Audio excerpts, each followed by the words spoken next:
J'ai déjà été témoin d'un harcèlement et c'était quelqu'un d'assez proche. Il ne disait jamais rien, sûrement par honte. Et un jour, il est rentré à la maison et il a pleuré.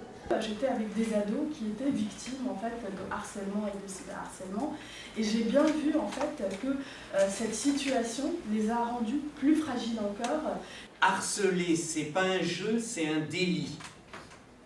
De la même manière que être raciste, c'est pas une opinion, c'est un délit.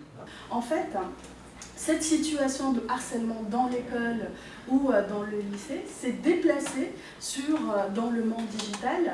Et en fait, les enfants et les adolescents, ils utilisent les canaux digitaux, donc type Facebook, type Twitter, type Ask.fm, les différents forums des sites de gaming pour cyberharceler leurs petits camarades.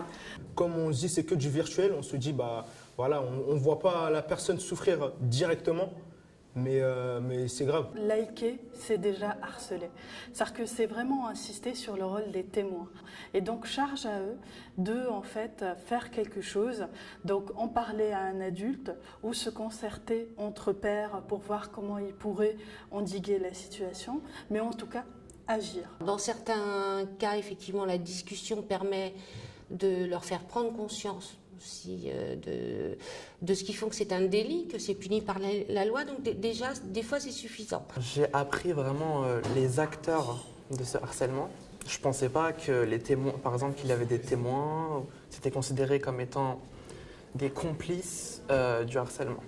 Vous avez bien vu les limites à ne pas franchir pour ne pas se mettre en danger ou pour protéger les autres? Il faut justement multiplier les interventions, je trouve. Ça serait bien. Et pas que dans le cadre scolaire, mais aussi dans les quartiers, dans les villes, pour que ça puisse faire beaucoup plus d'impact. Il faut agir. Moi, je dis qu'il faut agir et il faut pas, si on voit une situation telle que dans les vidéos, il ne faut pas rester sans rien faire.